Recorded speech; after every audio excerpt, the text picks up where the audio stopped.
Bismillahirrahmanirrahim. Assalamualaikum warahmatullahi wabarakatuh. Perkenalkan, nama saya Isti Yudistiani Aripa dengan NPM 2021222123. Saya di sini berperan sebagai moderator dari kelompok 9. Kelompok kami beranggotakan Epi Hopipa Hasan dengan NPM 2021222098, Nopi Febrianti dengan NPM 2021222121, dan saya sendiri Isti Yudistiani Aripa dengan NPM 2021222123. Di sini kami akan mempresentasikan materi mata kuliah belajar dan pembelajaran mengenai motivasi dalam belajar. Materi pertama akan disampaikan oleh Epi Hopipa Hasan. Kepada Epi Hopipa Hasan, saya persilahkan.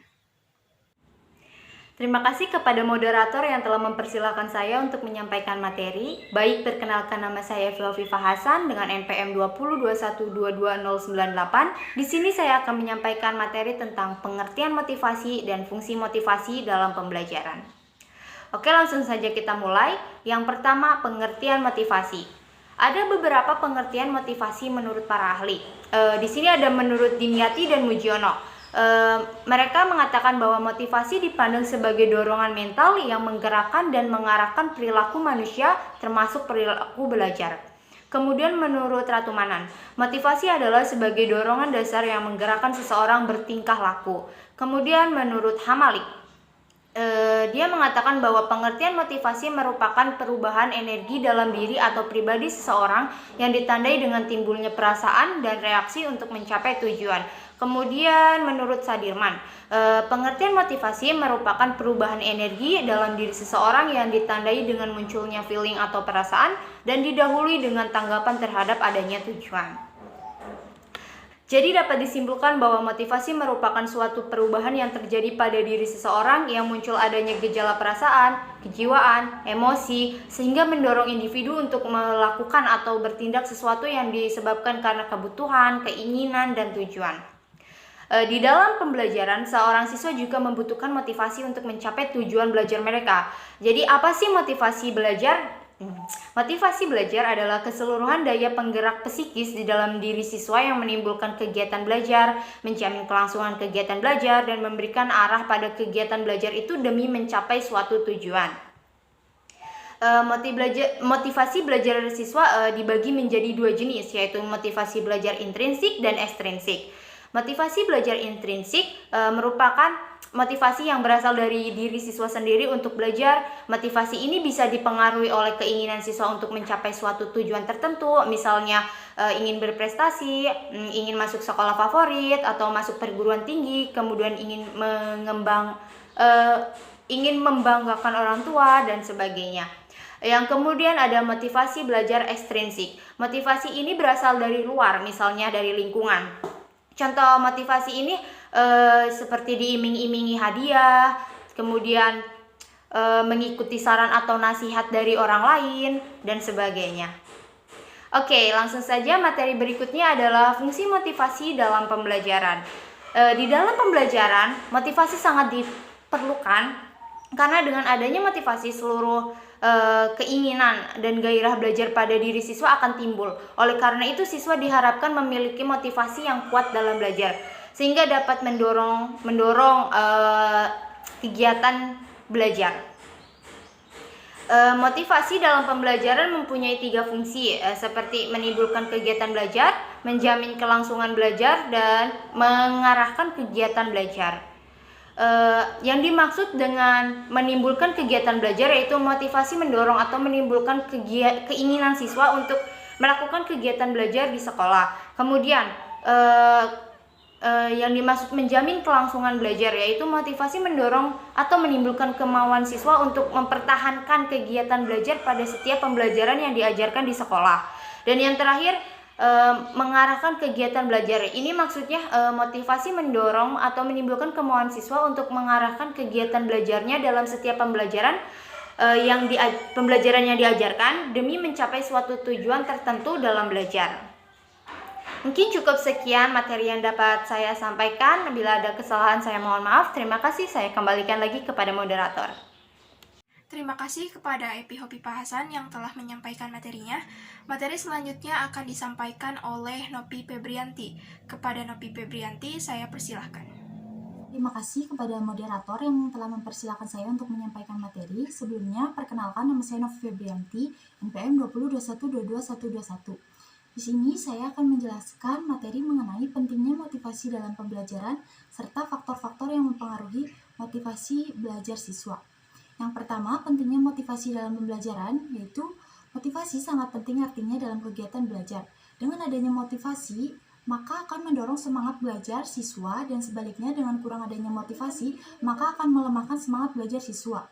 Motivasi merupakan syarat mutlak dalam belajar. Seorang siswa yang belajar tanpa motivasi, maka tidak akan memperoleh hasil yang maksimal. Motivasi memegang peranan yang sangat penting di dalam upaya manusia untuk mencapai tujuan yang diinginkan, di dalam bidang pendidikan maupun bidang-bidang yang lain. Menurut Purwanto, motivasi adalah pendorong, yaitu usaha yang disadari untuk mempengaruhi tingkah laku seseorang agar bergerak hatinya untuk bertindak melakukan sesuatu sehingga mencapai hasil atau tujuan tertentu. Dengan motivasi itulah pelajar dapat mengembangkan aktivitas dan inisiatif, dapat mengarahkan dan memelihara ketekunan dalam melakukan kegiatan belajar. Selanjutnya yaitu faktor-faktor yang mempengaruhi motivasi belajar siswa. Menurut Komprey, motivasi belajar siswa dipengaruhi oleh cita-cita dan aspirasi siswa, kemampuan siswa, kondisi lingkungan siswa, dan kondisi siswa itu tersendiri. Sedangkan menurut Slameto, ada dua faktor yang mempengaruhi motivasi belajar siswa, yaitu faktor individual seperti kematangan atau pertumbuhan, kecerdasan, latihan motivasi, dan faktor pribadi. Yang kedua yaitu faktor sosial seperti keluarga, keadaan rumah tangga, guru, cara mengajarnya, alat-alat dalam belajar, dan motivasi sosial.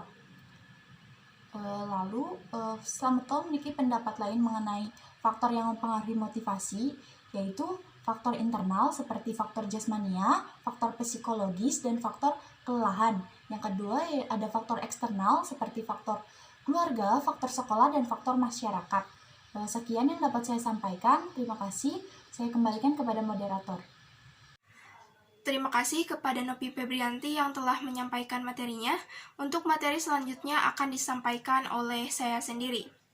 Baik, materi yang selanjutnya adalah mengenai ciri siswa yang mempunyai motivasi belajar.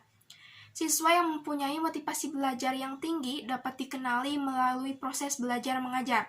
Menurut Hamzah, ciri-ciri siswa yang memiliki motivasi belajar yaitu yang pertama, adanya hasrat dan keinginan untuk berhasil dalam belajar, kemudian yang kedua, adanya keinginan, semangat, dan kebutuhan dalam belajar, dan yang ketiga adalah memiliki harapan dan cita-cita masa depan. Sedangkan menurut Brown, ciri siswa yang memiliki motivasi belajar ialah sebagai berikut. Yang pertama, tertarik kepada guru. Yang kedua, tertarik pada mata pelajaran yang diajarkan. Yang ketiga, mempunyai antusias yang tinggi. Yang keempat, perhatiannya terfokus kepada guru. Yang kelima, ingin selalu bergabung dalam kelompok kelas. Yang keenam, ingin identitasnya diakui oleh orang lain. Yang ketujuh, tindakan, kebiasaan, dan moralnya selalu dalam kontrol diri. Kemudian yang kedelapan, selalu mengingat pelajaran dan mempelajarinya kembali. Dan kemudian yang terakhir, yang kesembilan adalah selalu terkontrol oleh lingkungannya. Materi yang selanjutnya adalah mengenai teori-teori motivasi. Ada beberapa teori-teori motivasi. Yang pertama adalah teori belajar behavioral. Konsep motivasi erat hubungan dengan suatu prinsip bahwa perilaku yang diperkuat di masa lalu adalah lebih mungkin diulangi lagi dibandingkan dengan perilaku yang tidak diperkuat. Para pakar behaviorisme menyatakan bahwa tidak perlu memisahkan teori belajar dengan motivasi, karena motivasi merupakan produk dari sejarah penguatan. Siswa diperkuat untuk belajar, seperti contohnya mendapat ranking nilai terbaik dari guru, maka siswa akan lebih termotivasi untuk belajar. Namun bagi siswa yang tidak mendapatkan penguatan dalam belajar, contohnya mereka belajar namun tidak mendapat nilai yang baik atau karena guru dan orang tuanya tidak memberikan pujian pada saat belajar, maka anak itu tidak akan termotivasi untuk belajar. Kemudian yang kedua adalah teori kebutuhan manusia. Abraham Maslow merupakan pakar teori kebutuhan manusia yang menjelaskan konsep motivasi untuk memenuhi berbagai kebutuhan. Banyak kebutuhan dasar yang semuanya harus dipenuhi, seperti makan, rasa aman, cinta, perawatan harga diri yang positif, dan lain sebagainya. Setiap anak berbeda kepentingan dalam memenuhi kebutuhannya. Beberapa anak ada yang lebih membutuhkan peran afeksi dan perhatian, sementara yang lain memiliki kebutuhan psikologis dan keamanan. Banyak anak mempunyai kebutuhan yang berbeda pada waktu yang berbeda pula. Maslow mengidentifikasi dua jenis kebutuhan. Yang pertama, kebutuhan dasar merupakan kebutuhan akibat kekurangan, dan yang kedua, meta kebutuhan untuk pertumbuhan. Yang ketiga adalah teori disonansi. Teori disonansi menyatakan bahwa kebutuhan untuk mempertahankan citra diri yang positif merupakan motivator yang sangat kuat. Kebanyakan perilaku anak diarahkan pada upaya pemenuhan standar personalnya. Misalnya, jika anak memiliki keyakinan bahwa dirinya adalah anak yang baik dan jujur, maka anak itu akan berperilaku baik dan jujur walaupun tidak ada anak lain yang melihatnya. Fenomena ini merupakan kondisi dan anak selalu berkeinginan untuk mempertahankan citra diri yang positif. Demikian pula, anak itu akan memenuhi dengan cara berperilaku yang intelijen. Menurut Slapin, teori psikologi yang menjelaskan perilaku dan alasan tentang penampilan perilaku yang digunakan untuk mempertahankan citra diri yang positif oleh Festinger disebut teori disonansi kognitif. Teori ini menyatakan bahwa anak akan mengalami tekanan dan ketidaknyamanan apabila keyakinan dan nilai yang dipegang berlawanan dengan keyakinan atau perilaku yang secara psikologis tidak konsisten. Untuk memecahkan ketidaknyamanan itu, anak harus mengubah perilaku atau keyakinannya dengan mengembangkan pembenaran atau alasan yang dapat digunakan dalam rangka memperoleh nilai tinggi. Yang keempat, ada teori kepribadian. Istilah motivasi umumnya digunakan untuk menggambarkan suatu dorongan, suatu kebutuhan, atau keinginan untuk melakukan sesuatu. Penggunaan konsep motivasi ditujukan untuk menggambarkan kecenderungan umum yang mendorong ke arah tujuan tertentu. Dalam pengertian ini, motivasi seringkali dipandang sebagai karakteristik kepribadian yang relatif stabil. Kemudian yang kelima ada teori atribusi. Teori ini berupaya memahami penjelasan dan alasan-alasan perilaku, terutama apabila diterapkan pada keberhasilan atau kegagalan anak. Weiner menyatakan adanya 3 karakteristik dalam menjelaskan kegagalan atau keberhasilan anak, yaitu yang pertama, penyebab keberhasilan dan kegagalan itu dipandang dari dalam diri anak atau dari luar. Kemudian yang kedua, keberhasilan atau kegagalan itu dipandang sebagai sesuatu yang bersifat stabil atau tidak stabil. Dan yang ketiga, keberhasilan atau kegagalan itu dipandang sebagai sesuatu yang dapat dikendalikan atau tidak dapat dikendalikan.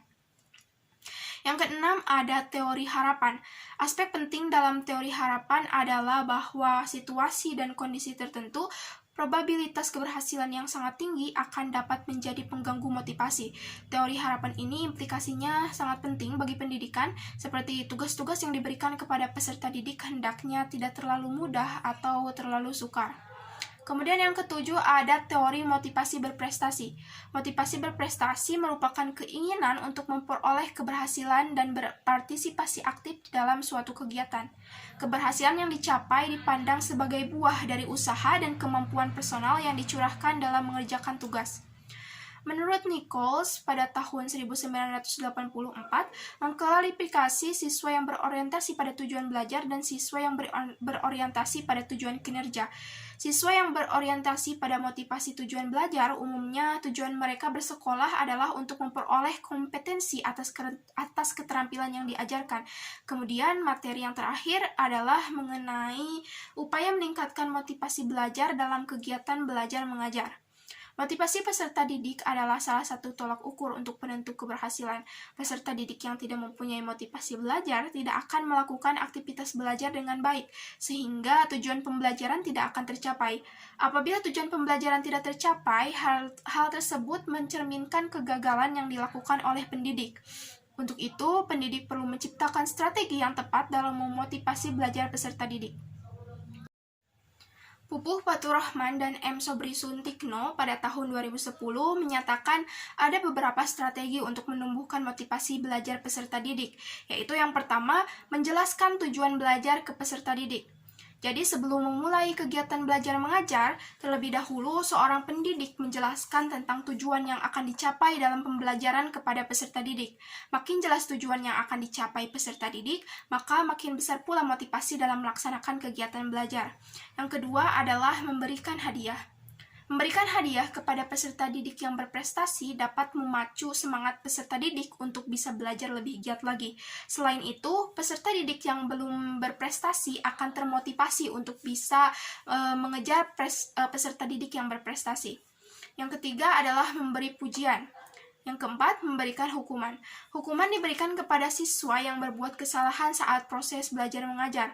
Hukuman ini diberikan dengan harapan agar peserta didik tersebut mau merubah diri dan berusaha memacu motivasi belajarnya. Yang kelima, memunculkan saingan atau kompetensi. Guru berusaha mengadakan persaingan di antara peserta didik untuk meningkatkan prestasi belajarnya dan berusaha untuk memperbaiki hasil prestasi yang telah dicapai sebelumnya. Yang keenam, membangkitkan dorongan kepada peserta didik untuk belajar. Kegiatan yang dilakukan guru adalah memberikan perhatian maksimal kepada peserta didik selama proses pembelajaran berlangsung. Yang ketujuh, membentuk kebiasaan belajar yang baik. Guru menanamkan pembiasaan belajar yang baik dengan disiplin yang terarah sehingga peserta didik dapat belajar dengan suasana yang kondusif. Yang kedelapan, membantu kesulitan belajar peserta didik baik secara individual maupun kelompok. Yang kesembilan, menggunakan metode yang bervariasi. Pembelajaran metode konvensional harus sudah ditinggalkan guru karena peserta didik memiliki karakteristik yang berbeda sehingga dibutuhkan metode yang tepat atau bervariasi dalam memperdayakan kompetensi peserta didik. Yang ke-10, menggunakan media yang baik serta harus sesuai dengan tujuan pembelajaran. Penggunaan media yang tepat sangat membantu dalam motivasi peserta didik dalam memaknai pembelajaran sesuai tujuan pembelajaran yang hendak dicapai. Adanya media yang tepat akan mampu memediasi peserta didik yang memiliki kemampuan indera yang tidak sama, baik pendengaran maupun penglihatannya. Demikian juga kemampuan berbicaranya. Dengan variasi penggunaan media, kelemahan indera yang dimiliki tiap peserta didik dapat dikurangi dan dapat memberikan stimulus terhadap indera peserta didik. Baik, sekian yang dapat kelompok 9 sampaikan. Mohon maaf apabila ada kesalahan. Terima kasih atas perhatiannya. Wassalamualaikum warahmatullahi wabarakatuh.